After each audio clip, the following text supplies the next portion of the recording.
everybody, Kimberly here, and it's Monday, and we're keeping it casual. I haven't even had my coffee yet, but I wanted to come in and connect with you. As always, when I have a moment, I will try to channel a message for you. Anthony Bourdain actually has been trying to connect with you guys, and I've been getting this message a lot. That things are going to be, ramping up. And we had the group discussion yesterday morning afternoon. And there was this message from Archangel Michael that, instead of trying to seek so much pleasure in spirituality, it's actually time to seek the spiritual in spirituality. And that means, basically, I'm paraphrasing, but that means kind of getting into the muck. And really diving deep and all this stuff. And this is stuff that I've mentioned before to you guys. Anthony Bourdain, he just slid in here, and he's like, finally. He wanted to talk about also, even though the next few years it is going to be a little bit chaotic on a personal and a global level, that really isn't meant to scare anybody thinking that it's the end of the world kind of stuff, because that topic did come up in the discussions yesterday too. It's not so much the end of the world, it's more about, and people like to call it, ego deaths. And what that means really is a part of us as how we worked previously is no longer going to work now. Even though we're going to try to, and it's about like our reactions. Our reactions are the same. Our beliefs are the same. Our ways of thinking are the same. That's part of this ego death that's happening as I'm talking to you. And whenever you find this video, you might be drawn to listening to it because you are kind of going through an ego death as well. It's not the end of the world as in you see a movie out there that's talking about the end of the world. It's about endings of our internal worlds, which is reflected in the outside. How do we prepare? It's really this sort of that message about, diving really deep. And he's saying he likes the analogy that I used yesterday, that on the surface, there's a lot of chaos. It's the end of the world. And then you're in the mountains, and, there's this crevasse, and that by going into that dark crevasse, that there's safety there, but it's scary because it's really dark. And when I was giving this analogy, I was talking about dark nights of the souls that are going to be coming up. But you can't stay on the surface because it's too chaotic and there's just too much going on. And so you leap into faith. You take that leap of faith and you go into the crevasse, and you go through the dark, and you're kind of nervous because you don't know what's around the corner. You don't know what's coming because it is so dark. You just rely on that faith that you have, right? And at the end of that is inner earth. And inner earth is beautiful. It's and I said yesterday, it's Lemurian Atlantis had a kid. It's so gorgeous. And there's safety there. And there's awareness there, and there's ahas there, and there's enlightenment there, right? But you have to leave that chaos behind, what you knew, what isn't working anymore, and you have to take those leaps of faith into the darkness to come out the other side into something that is beyond pleasure. He's saying that it's more like bliss. That blissful feeling is beyond the pleasure, but you have to be willing to go through that dark to get there. And he's saying that I wanted to come in to let you guys know that these times coming up, he's saying he's having trouble finding the words because he wants to be relatable. He's saying there's period of rest coming. There's a period of soul rest. he's saying because the energies that have been around since June have been really like, there's been like solar flares opening people up. There's been ahas. There's been like, oh my God, like what I used to know doesn't really resonate with me anymore. What I'm going to, like, feelings of loss, feeling of being lost, a feeling of those feelings of the separation. And I did put like language on the website for those feelings of loneliness and separation. So our soul has been really working hard. Our energy has really been working hard. And now he's saying that there is a period of resting the soul. He's saying resting the soul doesn't exactly mean procrastinating on stuff. There is still action. Actually, he's saying when you rest, that's probably the most action your soul, your energy will feel. Because he's saying as people have been so fragmented in these past few months, well, since June, all those pieces kind of have to settle down into place, and that is huge action on the part of an individual and their spiritual work. Okay, he's saying changing seasons are very important for the evolution and the growth of everything. That's why Mother Nature has put into effect these changes of seasons. It's working with the, changes of seasons. So if we're talking about, he's saying, if you're living in Brazil, or, you're living in the Southern Hemisphere, like South America, Australia, New Zealand, you're going to be going into, springtime, because we're going into fall. So there's going to be a little bit more action for for those people. But in the Northern Hemisphere, there's going to be like, it's time to rest and let all those fragmented bits, settle in and reattach themselves in a more appropriate fashion to you and your soul work and your energy. Okay. He's saying some people, a symptom of this might be physical pain, joint pain. He's saying, okay, he's had like a little bit of breathlessness. He's saying, as I do that, he's saying, of course, he's like, I see your doctors, see your healthcare practitioners if something is way out of whack, because he says sometimes people hold on to these channels as medical direction, as health direction, and they are not. In times of rest is the most appropriate time to listen to your body and listen to what it needs. And if your body is saying that, yes, we need to go see a doctor, then your body is telling you need to go see a doctor. You need to have a frank discussion with your physician. He's saying, but the times of rest that are coming up, okay, and he's saying that this will also be happening in the Southern Hemisphere, because regardless, there has been a lot of soul work, a lot of solar flares affecting the body. He's like, there will be, during this rest, a little bit of discomfort. And yeah, I've been feeling that too. I've been feeling a lot of spinal discomfort, but he's showing me the spinal column. He's saying along the chakras, sitting along the spine. He's saying joint pain, specifically ankle and knee pain. He's saying headaches as this settles. He's saying people will feel hungover a little bit, like they've had a little bit too much party time in the evening before. This is all signs, he's saying, of the soul settling. Okay, because during the last few months, he's saying the soul has actually been reaching out in ways that people would think like there's like a hand reaching towards the sky.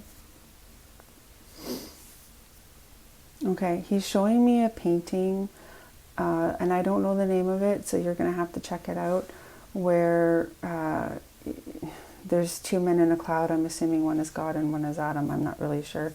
And they're touching fingers. So Adam, let's call it Adam. You guys can research. I probably will be wrong. But Adam's reaching towards God finger. So that was the soul, and the finger touching his is God. And that's exactly what the soul has really been doing.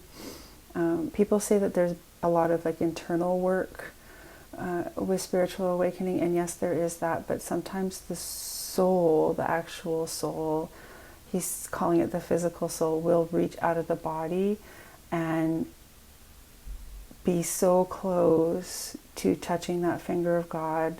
It will touch the finger of God, but because that energy is so intense, he's saying, the soul will have to retreat, come back into the body, settle into the body, and have soul rest.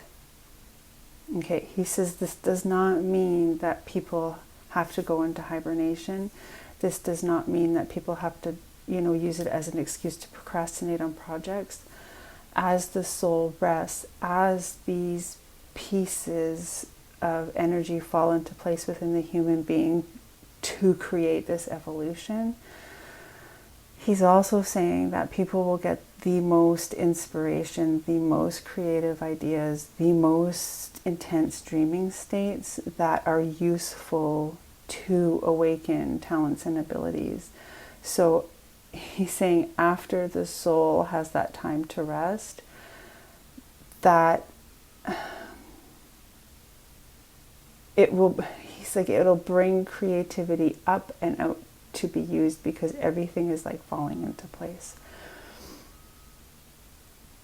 Okay, it will feel almost like he's saying he hasn't been a person for a really long time, so he's trying to go back to when he was in the body to tell me how this is going to feel. But again, it's like the joint discomfort, like ankles, knees. Okay, he's showing me somebody is feeling something in the big toe and they think it's gout. And yes, please go get it checked out if it's gout. But he's saying a lot of it is that joint pain for some reason in the big toe. He's saying that this person is a fan of Bob Marley. And Bob Marley was this really awakened being. And that is how they are going to have that sort of awakening experience, because they have this like really big connection to Bob Marley, and it's going to be through the toe. That's really, really specific for somebody, and if that resonates with somebody, please let me know, but that's crazy. See how the joint... Okay, he's like back on track. But then there's going to be people who have a lot of hiccups. Please get this checked out by your doctor to make sure everything's okay. But they're going to have sporadic hiccups from time to time. But they're also going to have, like, right in that diaphragm area, they're going to have this, like, heavy sinking sensation. Like, like I have a crystal here. Like, a crystal is sitting there, and it's going to be feeling like that heavy crystal sitting feeling. It's because the soul is settling back into the body, which is super cool. So he's like, to recap, some of the major symptoms is the breathlessness, the stuffy chest, feeling like you can't get enough air in, along the spine, up the neck, into the occiput. He's saying knees, ankles, and somebody's toe. It's going to be that way. Okay, he also wants to let you guys know that during this soul rest,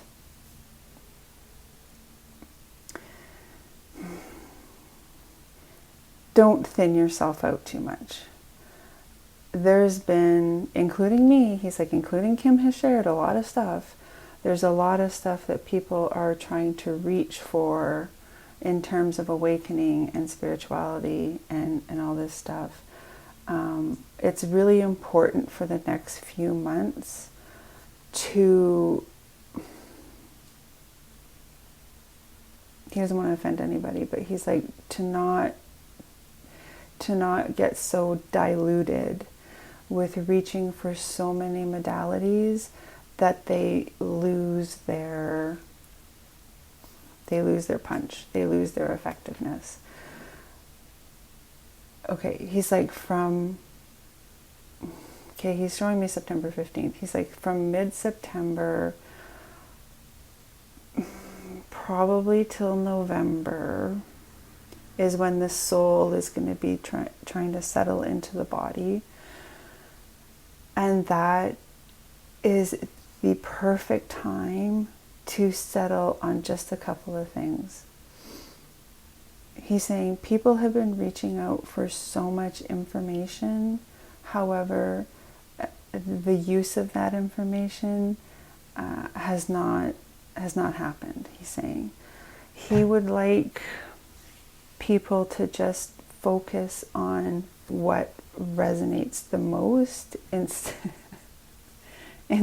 of chasing tail.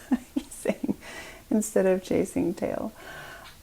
So he says spirituality is really, really sexy right now. And he's like, I talked about yesterday, because he was in the group yesterday. He's like, I talked about yesterday how spirituality was that, you know, one moment of pleasure, the Krispy Kreme perfect donut with the sugar glaze on top. He's saying it was a good analogy because it's that instant gratification of putting that donut in your mouth and tasting the sugar and swallowing it and having that sugar high. It's like that's what people are doing with spirituality right now. It's just that one moment, that tasting pleasure, you know, that like lights you up because it's super yum. But then what happens when you have that donut, you eat it, and I love donuts, so this is really resonating with me. You eat it, but then you get into that sugar crash. And that sugar crash is what's going to be happening in the next few months. Soul rest. Yeah. So he's like, you can have both worlds. It came up yesterday that can't we have both? And yes, you can have both. You can indulge in the donuts. You can indulge in the glass of wine that makes you feel a little buzzy and just relax. Nobody's saying not to. You can still do all that for the next, whatever gives you pleasure, right? But if you're hanging on to that instantaneous pleasure as a way to not look at the deeper stuff that's coming up, that you've been fragmented with, that you've been pulled in so many directions with, that you've been diluted with, he's like, I lived as an addict, he's saying, and he said this yesterday. He says, I lived as an addict. It's that hit of instantaneous pleasure that will just make everything else go away. But everything else doesn't go away. It just sits there until you're ready to look at it again. And if you don't look at it again, he's saying you'll still get that next hit of pleasure, but the stuff that you're ignoring is still going to be sitting there, right? And part of the soul rest is an opportunity for you in the physical to look at that stuff and really see how it's all fitting together and not be scared of the outcome, because the outcome, he's saying, is touching the finger of Source Creator God. He's like, whatever you want to call it, I was not a religious man. I was only awakening to my spiritual side at the end of my life, and that's part of why I got so tired and felt I had to go, was because I ignored it for so long, those spiritual aspects, that nothing anymore was giving me that instantaneous pleasure. He's saying where I could ignore it, I couldn't ignore it anymore. And because I ignored it for so long, it created a lot of, I was exhausted. I had a lot of pain I didn't look at. I had a lot of excuses that I made that were coming up to the surface, and I just couldn't. And so I decided to die, he's saying. So if people are on a pattern of continuing ignoring that soul rest, sometimes it will feel overwhelming. And he's saying that is why he is asking people, if it feels overwhelming, that when you go into the soul rest, get support, get what you need from your family doctor, get what you need from your psychologist and your psychiatrist, talk it out, have a trusted friend, your parent, your husband, your partner, your wife, whatever, girlfriend, boyfriend, whatever, to vent out your fears, your insecurities, your worries, your guilt, your shame, your judgment on yourself, to be able to kind of cope or have that support as your fragmented bits are settling, to create that phoenix, that rebirth, that resurrection, that rising of that new individual that you're going to be, because you've went through the dark, you've had that support, and now you've come into that, beautiful place of two worlds the best of two worlds coming together and showing you heaven on earth. It can be a lonely time, because he's like, when you're looking at all your fragmented bits and you're settling, it's not going to look the same as other people. And so if you're reaching into, a channeler's message, or you're reaching into a meditation, what used to work or who used to read you won't work anymore, and that will just, compound onto the confusion and the everything that's coming up. He says, I hesitate to use the name Dark Night of the Soul because it is quite overused, but he says he sees people disregarding previous dark nights of the soul. There was actually one a kind of soul rest to prepare for the summer. People were feeling that dark night of the soul, but they were pleasure seekers, and they used that pleasure to kind of ignore what was going on. He says there's absolutely 100% no judgment on that. That could happen right away, because usually sometimes, especially in the Northern Hemisphere, fall and winter are coming, and you want that comfort food, and you want those things that will fill you, because it's getting, like, the days are getting shorter, it's getting darker earlier, and there needs to be something to fulfill that, right? He's saying one of the most, pleasurable experiences for him in his life, and not a lot of people knew it, was to sit around a fire and have like powwow time. He's like, it was the most amazing experience that it just fulfilled him, was sitting around with a bunch of people, around a fire, having a couple drinks, just, chatting, shooting the shit. That was one of the best pleasures. That wasn't just that Krispy Kreme donut, but it went deeper, because everybody was, regardless of what they were talking about, they were using their voice to express. And part of what helps people get through these dark nights of the soul, or these soul rests, is to express what is settling, coming down to create wholeness, but you don't really recognize it, right? Yeah, okay, he's saying, in the changes of seasons, it is extremely important to find support, regardless of what that support is. And he's like, if you're new to the spiritual game and nobody around you is spiritual, he's like, you don't have to go on and on and on about spirituality. Because spirituality, when you're really in tune with it, when you're getting into it, when you're getting into the muck of it, it will bring up things that are really human that you need to express out, right? So he's saying, talk to somebody about the human stuff that's coming up. Because even with spiritual growth, you're not going to fly off to some, place and not be human anymore. The human stuff doesn't go away. And so he's saying, please talk to people, get the support of what is coming up that's no longer needed, so you can vent it out. It's really, really important. Okay, he's saying, stop reaching out for things that no longer resonate or exist for you anymore.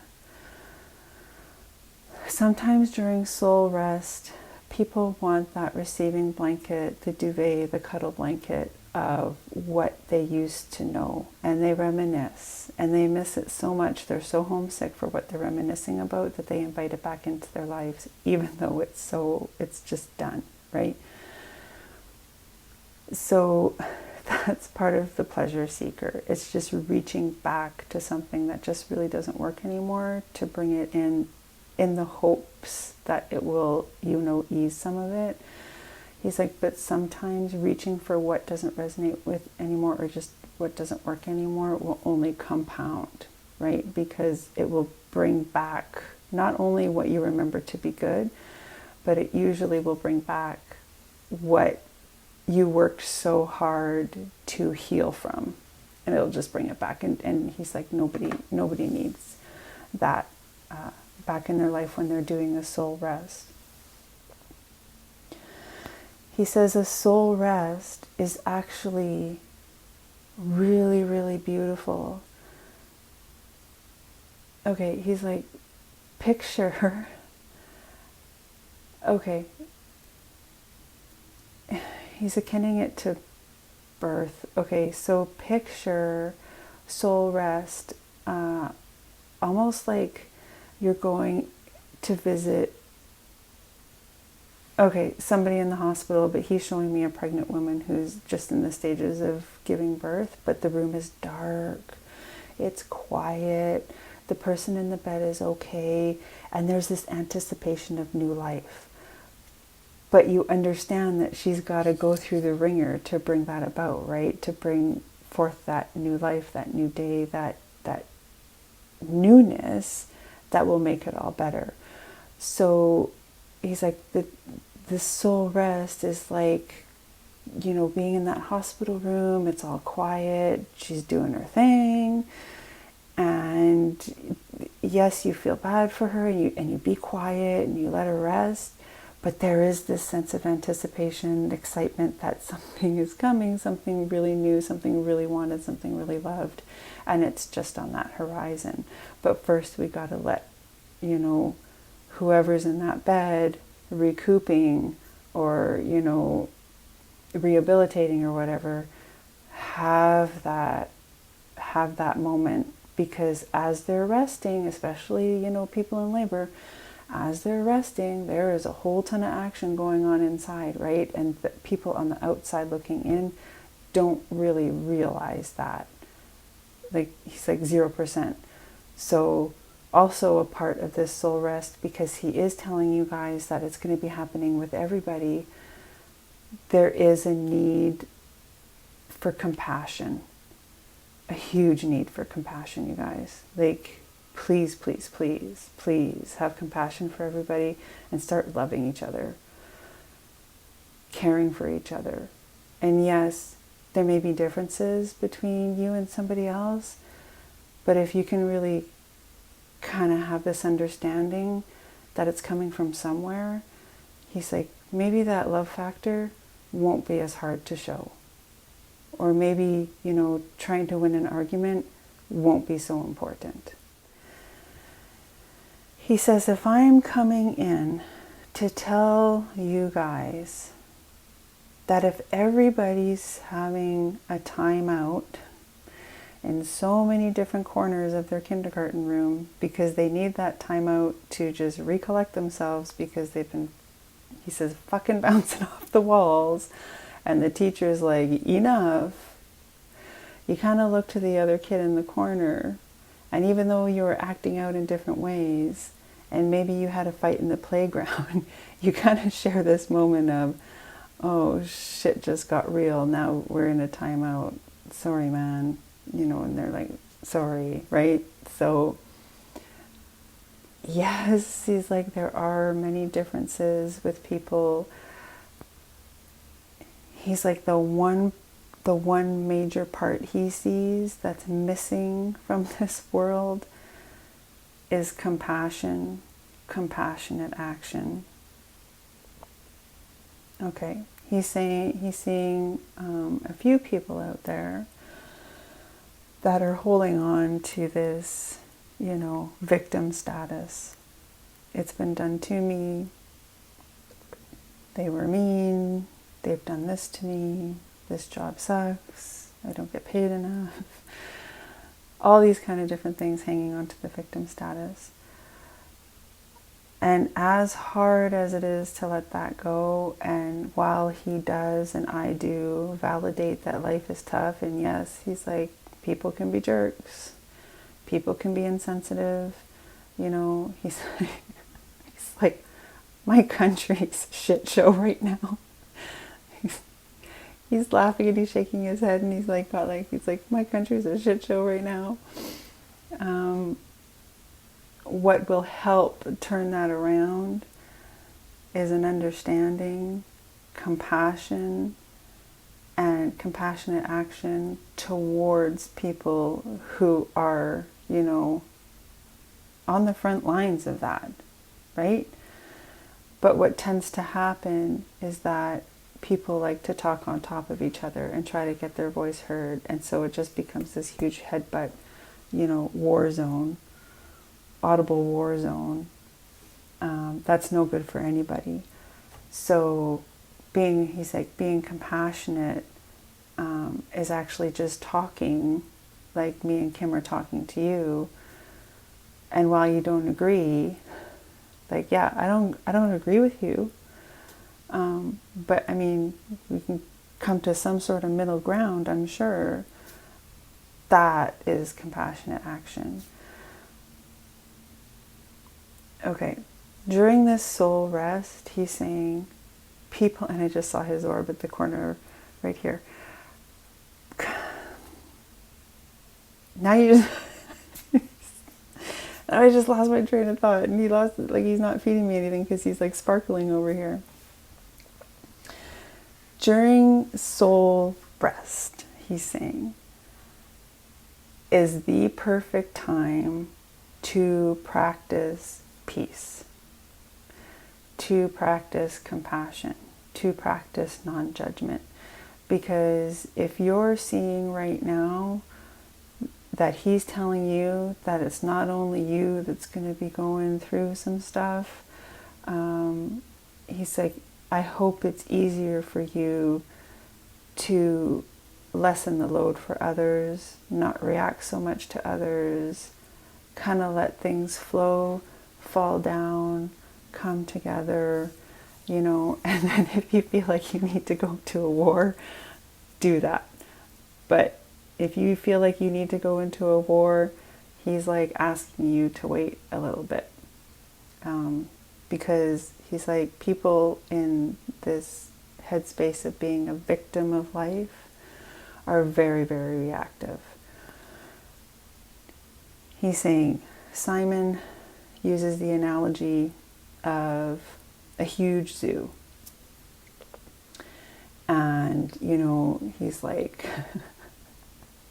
he's like, angels come down from heaven and unlock the zoo gates. And these animals are freed, right? Because he's like, soul rest is partly your soul being freed because it just touched the finger of God, right? So all these angels are undoing these zoo cages. But in the distance, the zookeepers are running to get these cages closed because they don't want to lose all these exotic animals. Because everybody's exotic. They're all special. They're all like unique, you know. And so he's like, I'm going to change the story a little bit. He's like, some of these animals see that their cages are open, but instead of like trying to go their own way, they're going to turn to the people who held them captive and they're going to attack them, you know, and that is creating a war. So the soul rest is the, you know, spirit opening the gates, the jails that we've all put ourselves in, because in some way, shape, or form, we've all kind of put ourselves in some sort of imprisonment, opening those doors.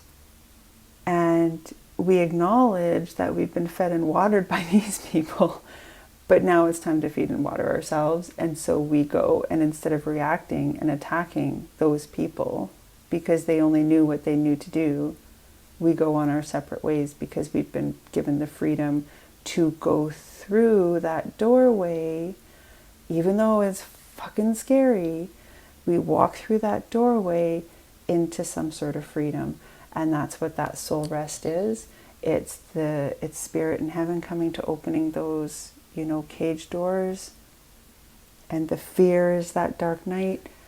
But once we make the decision to turn, they're not going to capture us anymore, because we will be far enough away that we've gained our freedom. You know what I mean? But there will be some animals.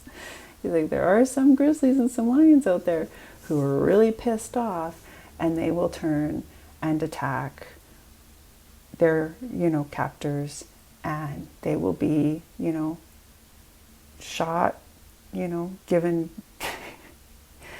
he's like, put to sleep, chained up again, double locked, because they chose to go back and fix those people who, did this to them, did that to them. Very reactive energy, right? And he's like, because you guys live in a dualistic planet, you will have, that peace and that fear, and some will still continue to do the fear because that's what they've chosen to do, but some will choose peace and go the other way.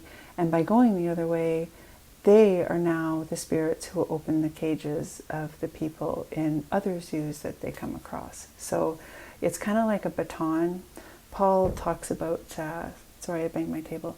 Paul talks about the baton race. He's handing the baton, especially to his daughter. That's kind of what, those who choose peace, spirit's handing you the baton to be the person, the spirit in human form, to go open the cages of the other zoos, of the other animals that are being held captive. So it really is a trickle-down effect. And he's like, yeah, it's a really important time. It's a really important time. It's always an important time. He says, we channel a lot of times that are coming up, and he says, we always call it an important time, but he says, honestly, every day is really, really important. Every single day you walk this earth is really, really important, because you're important, he's saying. He's like, we just got to get it figured out. And it is getting figured out. And it really is going to be getting figured out, he's like, in the next couple of years. And that's why there's going to be a need, he's like, for about 3 times a year for real soul rest, acknowledging that there is action in the soul rest, but it is also not an excuse to stick your head in the sand, get pleasure from that instant gratification, or, ignore what's happening. The more, he says, the more we give ourselves that time to reflect, and to just kind of let glow up. Yeah. He's like, there's going to be a lot of glow ups come December, but let go and let flow and all this stuff. It makes this soul rest time a lot more effective. Okay, he's saying, yes, people can go halfway with it. They can do a little bit of it and allow a little bit of it, and then go and do their normal thing. And yes, that works at some sort of level. But he's like, why would you do that to yourself? Why wouldn't you just go all the way? And, he says, I'm coming in here today to give you a big clue that you can go all the way. Yeah, and he says, I'm available to you, just like I kept myself available to a lot of people down on earth, and kind of, he says he did it the wrong way. He says he ignored what he needed to give other people what they needed, But now that's not a worry for him anymore, and he's here to help whoever needs his help to come out the other side of that crevasse in the mountain, to see, for example, Atlantis and Lemuria's child in the form of, beautiful landscapes, beautiful spiritual awakenings, and all that stuff. Okay, he says, people might be wondering why Atlantis and Lemuria are constantly coming up, especially in Kim's channels. And he says it's for a really huge purpose. It's because, Atlantis and Lemuria were once a part of this planet at the same time, just on separate sides of the globe. But now what's happening is the unifying of those two energies. So instead of being on polar opposites of the globe, but we're not talking North and South Pole, we're talking about like the other end. And I don't even know the term, so forgive me. But all that's coming together into one huge continent in the form of, unifying a human race. As the human race is unified, there will be this huge global unification of all sentient beings, and that will return to how it was in Lemuria, where everything down to the tiniest mosquito flea had worth to everybody. And for me personally, I had a wasp land on my hand when I was walking the dog, and I'm like, you fucker, get away from me. I have no appreciation for wasps right now. There's a lot here because it's been hot, and but I can see where he's coming from. As soon as humanity comes to some sort of agreement and starts to unify and starts to become that oneness, so too at the same time does all parts of this planet.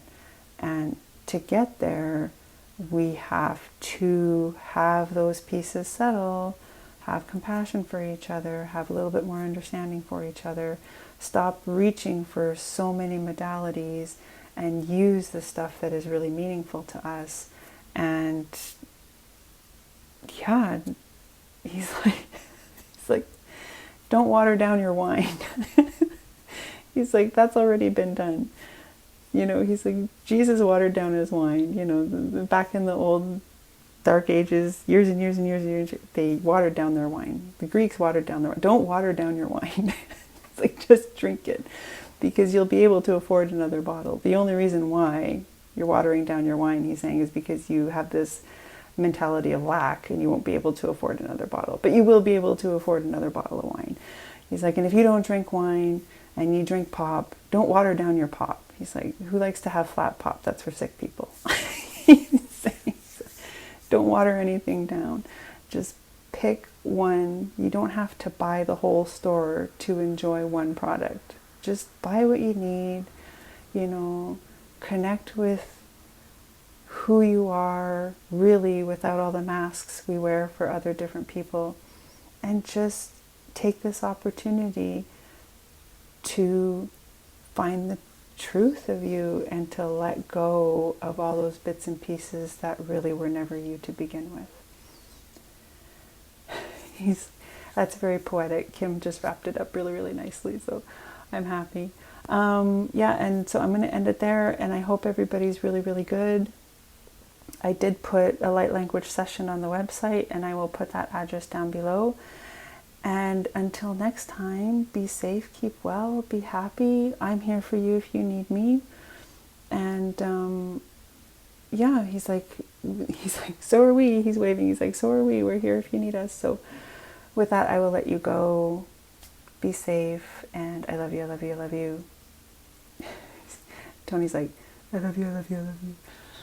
He's so great. I love him. And yeah, I will chat at you later. Ciao for now. Bye.